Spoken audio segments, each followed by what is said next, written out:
Friends, आज की online class में आप सभी का वेलकम है। आज हमारी क्लास है इत्संज्ञा सूत्र। इत्संज्ञा सूत्र को आप अच्छे से समझिए। अगर आपको पसंद आए इसको शेयर कीजिए आगे और चैनल को सब्सक्राइब कीजिए। इत्संज्ञा सूत्र हम जब पढ़ रहे थे, प्रसंज्ञा प्रकरण में सूत्र पढ़ रहे थे, उसमें हमने पहले भी 2-3 सूत्र पढ़े हैं। तो यहाँ हम उन सूत्रों के बारे में जान रहे हैं जिन सूत्रों से इत्संज्ञा होती है।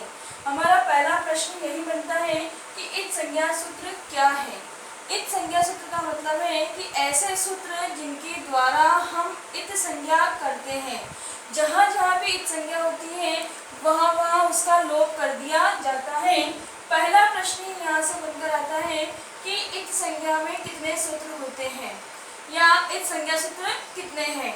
तो कति इत्संज्ञा सूत्र, तो पहला आपका आंसर यही आपको ध्यान रखना है कि षड।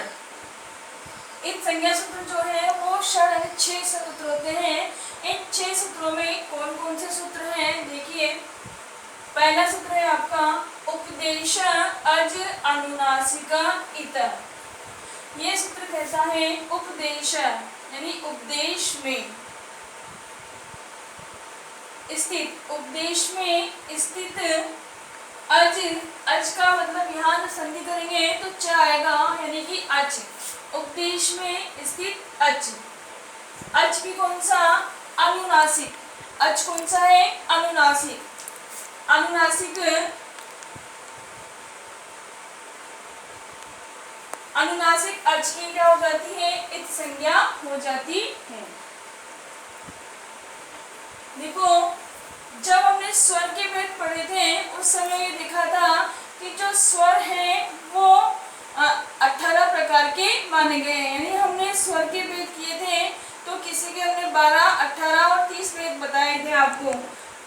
जब हम स्वर को ह्रस्व, दीर्घ, प्लुत, उसके बाद उदात्त, अनुदात्त, स्वरित में डिवाइड करते हैं, फिर उन्हीं के ही 2 भेद होते हैं, अनुनासिक और अननुनासिक। अर्थात जिन स्वरों का उच्चारण नासिका के द्वारा होता है वो अनुनासिक हो गए। तो ऐसे स्वर जो अनुनासिक है और उपदेश में स्थित है। उपदेश का तात्पर्य हम पहले भी बहुत अच्छे से देख चुके हैं। उपदेश का मतलब होता है कि पाणिनि, कात्यायन, पतंजलि आदि के द्वारा जो बताए गए नियम हैं, प्रत्यय आदि के प्रत्याहार में भी हमने इनको पढ़ा था, उन सभी को उपदेश कहा जाता है। अब उपदेश में जो अच है यानी अंत में जो अच है, जो स्वर है, उन स्वरों की इत्संज्ञा इस सूत्र से होगी उपदेश अज अनुनासिक इत।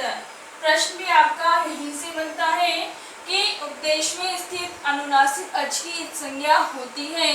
कौन से सूत्र से होती है? उपदेश अज अनुनासिक इत सूत्र से। उसके बाद देखते हैं हम हलन्त्यम। इसके बारे में हम पहले काफी विस्तार से बता चुके हैं। हलन्त्यम क्या बोलता है? हल अंत्यम।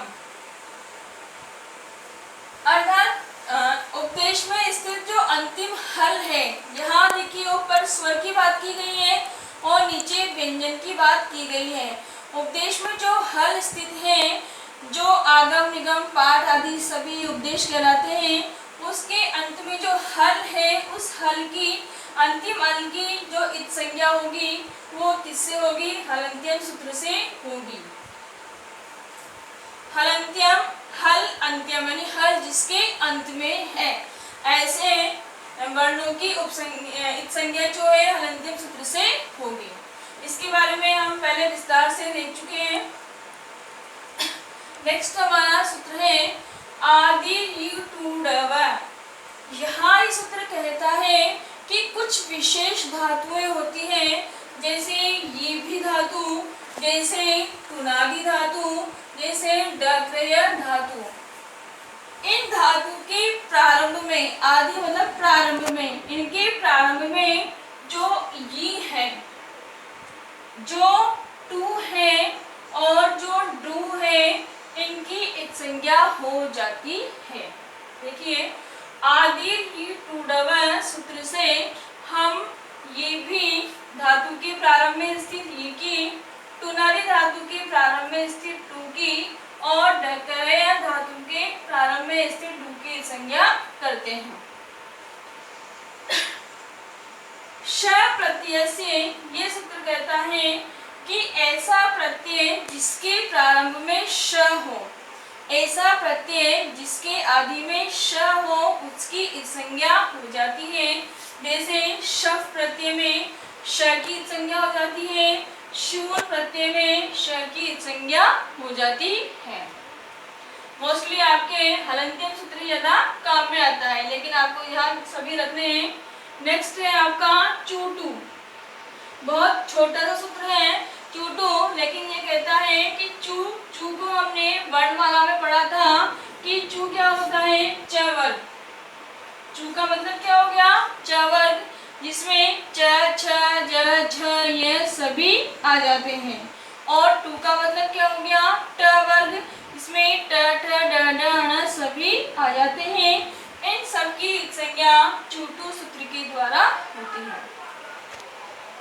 लास्ट हमारा इत् संज्ञक सूत्र है लशा क्व तद्धिते। देखिए यहाँ से हम अ निकालेंगे, लशा क्व अ तद्धिते, यानी जो तद्धित प्रत्यय नहीं है। जब प्रत्यय के बारे में बात करेंगे तो हम जानेंगे कि प्रत्यय तीन प्रकार के होते हैं, कृदंत प्रत्यय, तद्धित प्रत्यय और स्त्री प्रत्यय। यानी जो तद्धित प्रत्यय नहीं है, अर्थात जो कृदंत प्रत्यय है, उस कृदंत प्रत्यय में ल, श और क, यहाँ क से कुवर्ग भी ले लेते हैं, लेकिन क, ल, श, क की इत् संज्ञा होती है। देखो ल प्रत्यय में जो ल है उसकी इत् संज्ञा होगी, श प्रत्यय में श की इत् संज्ञा होगी और कत्वा प्रत्यय में क की इत् संज्ञा होगी। तो इस प्रकार ये इत् संज्ञा करने वाले सूत्र हैं। थोड़ा सा हमें विशेष यहाँ ध्यान रखना है कि यहाँ से प्रश्न पहले आरपीएससी एग्जाम में आ चुका है कि यदि हमसे यह पूछा जाए डुक्रय धातु में, कौन सी धातु में, डुक्रय धातु में, इस धातु में यदि हम डू की इत् संज्ञा करते हैं तो कौन से सूत्र का प्रयोग होगा। जैसे ऑप्शन में हमें दे दिया हलन्त्यम, दूसरे ऑप्शन में हमें दे दिया आदि, ली, टू, डू, व, और तीसरे ऑप्शन में हमें दे दिया चूटू, और चौथे ऑप्शन में दे दिया हमें श प्रत्यय। श प्रत्यय से ऑप्शन तो कुछ भी हो सकते हैं, तो आपको ध्यान रखना है कि यदि वो डुक्रय धातु के आदि की इत् संज्ञा पूछ रहा है, यानी डू की इत् संज्ञा पूछ रहा है, तो ये सूत्र प्रयोग में आएगा आदि ली टूडव। लेकिन उसने इसकी न पूछ करके यह धातु की इत् संज्ञा पूछी है, यानी कि जो धातु है उसके अंत में स्थित यह की इत् संज्ञा पूछी है। तो यहाँ पूछने पर फिर हमारा आंसर होगा हलन्त्यम, क्योंकि वो जो धातु पाठ है वो उपदेश में परिगणित होते हैं और उपदेश में स्थित अंतिम हल जो होता है उसकी इत् संज्ञा हलन्त्यम सूत्र से होती है। तो इस प्रकार ये हमारे इत् संज्ञा विधायक सूत्र है। जब जब भी इत् संज्ञा होती है तो आदर्शनम लोपा सूत्र से उनका लोप हो जाता है और तस्य लोपा सूत्र से उन्हें हटा दिया जाता है, लोप कर दिया जाता है। तो 6 जो सूत्र हैं इस संज्ञा सूत्र कहलाते हैं। पहला उपदेश अजनुनासिक इत्, दूसरा हलन्त्यम, तीसरा आदि टूडव, चौथा श प्रत्यय से, पांचवा चूटू और छठा लशक व तद्धिते। ठीक है, आज की क्लास में इतना ही। आप सभी इस चैनल को सब्सक्राइब करें और अपने फ्रेंड्स को शेयर भी करें। धन्यवाद।